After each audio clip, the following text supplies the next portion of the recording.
Hi, I'm Cameron Manuel Burns, reporting for FinTech Futures here at FinovateSpring in San Diego. I'm delighted to say that I'm joined by Patrick Dix, Vice President of Client and Association Engagement at SHAZAM. How are you doing today, Patrick? Cameron, thank you for having us. We really appreciate it. Well, it's lovely to have you, but first off, could you tell us a bit more about yourself and your role within SHAZAM, and specifically about SHAZAM's role within the industry as a payments partner? Sure, a lot of people say SHAZAM, they think the music app. That's not us. We were around a lot longer than that. SHAZAM is a 50-year-old payments network and processor. We really are a pioneer in the payments space. The first debit card transaction with a PIN on it for security was done in a grocery store in Des Moines, Iowa, where SHAZAM is based. So we really have grown up with the payments industry. We were one of dozens of payments networks back in the late 70s, early 80s. And all of those have shrunk down now to the point where there are really 3 or 4 independent payment networks, and there are only 3 that own their own payments network and payment processing. SHAZAM is one of those. So we really have a lot of maturity in the payment space. We've watched it grow up, and we really have been a part of its evolution. For my part, I don't come to this traditionally with a banking background or a technology background. We have more than 1,000 banks and credit unions around the country, and a lot of our employees come from that industry, so they know what our clients are going through. I come from a totally different space. I was a broadcast journalist for 25 years before I came over to SHAZAM, have worked in public relations, and now I do a lot with our association partners around the country in the banking and credit union space. Super. Well, it sounds like SHAZAM has an extensive industry experience and you have a really fascinating career going back. But how do you see the regulatory landscape evolving for fintechs over the next few years? Boy, it's going to be interesting, isn't it? And it is hard to, I think, predict anything right now because it feels so volatile. The last 5 months kind of feel volatile, and so there's good news, and then I think there's some hopefulness with a new administration coming in. There's obviously some space for the fintechs and for the financial institutions to have a little bit of a lighter regulatory burden. At least that's the hope. But I think for the fintech space, what they found out over the last few years is they can have excellent product development. And their ideas are incredible. But when they come to market, they also have to have this base knowledge of the rules of the road that they're going to have to play by, the compliance and regulatory environment. And for that, they're going to need a partner who has that day-to-day knowledge, or else the fines start racking up. And that's the problem, is it can derail one of these incredible ideas that we're hearing about this week just in an instant, and not any intentional wrongdoing there. It's just, it's just maybe doesn't understand the space or the regulations as well as they could. Super. And so I know that SHAZAM's regulated by the Federal Financial Institutions Examination Council, Yep. the Federal Deposit Insurance Corporation, and the National Credit Union Association. Mm-hmm. How valuable is it for a payments provider to have strong connections with the regulatory bodies like these? I think it's incredibly important, and there's 2 ways for us that I think that shows on a day-to-day basis. And the first of those is that we're a bank. We actually have a bank charter.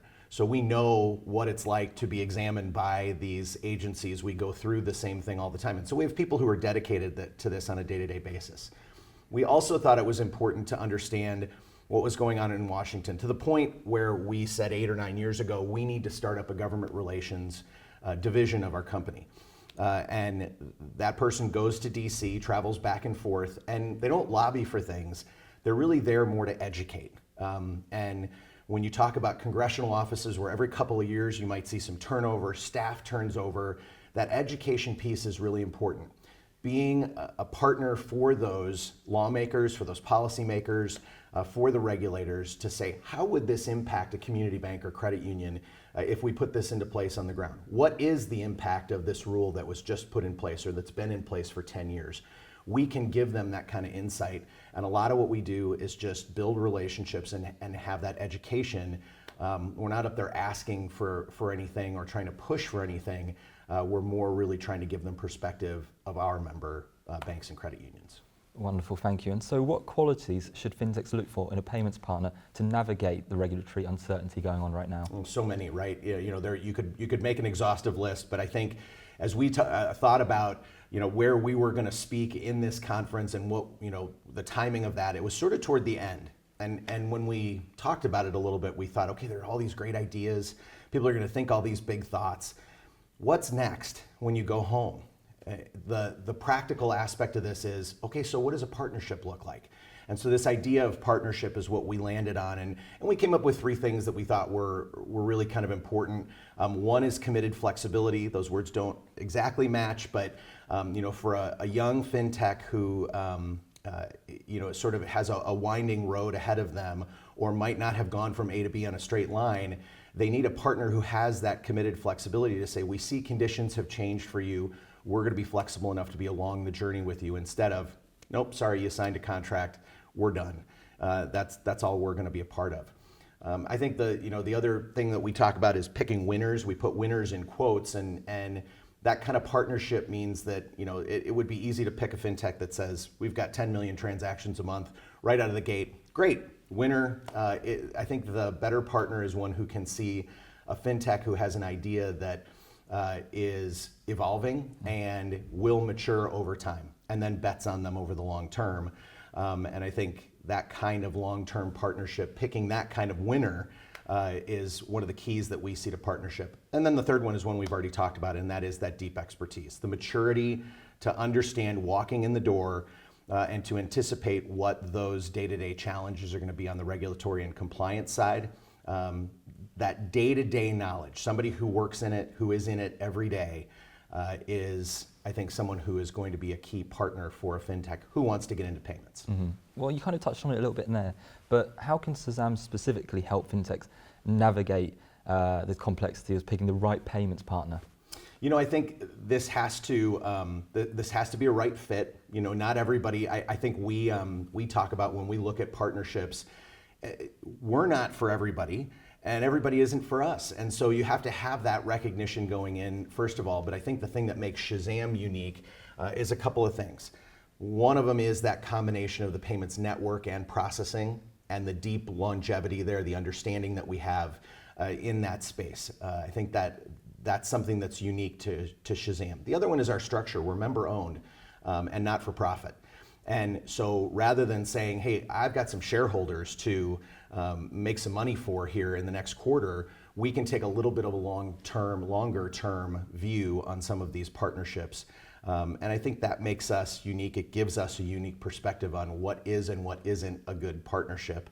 But then I think the other one for us is the deep relationships that we have in the community banking and community credit union space across the country. Our relationships with those financial institutions, and kind of trying to fit some of those partnerships between fintechs and financial institutions, we can really help if we're given the time. And I know we have written a little bit more deeply on this. We have a white paper that we've written about what we think are keys to partnership, and maybe how SHAZAM can help down the road. And that's really easy to find at shazam.net. And we'd be happy to have a conversation with anybody as we go down the road. Awesome, wonderful. And so finally, does SHAZAM, you had touched on it there, any other resources or any other developments coming up? Yeah, I think we are evolving as quickly as this industry is. We see the acceleration of progress, of technology, of the new platforms that are coming out, and we know that our community financial institutions are going to have a strategy to integrate all of those into theirs where it makes sense. And so I think SHAZAM thinks of itself as sort of needs to be a trusted partner. That's what we talk about quite a bit, is whether you use SHAZAM or not, whether you partner with SHAZAM or not, I think we would like to be a trusted partner in this industry where someone can call us up and ask a question. Maybe we can connect them with someone that they didn't know about before, but using those deep roots to really help out this burgeoning industry to make some good decisions and to ultimately be successful. Well, thank you so much for your time today, Patrick. Cameron, thank you. And I hope you enjoy the rest of the conference. Yeah, thank you.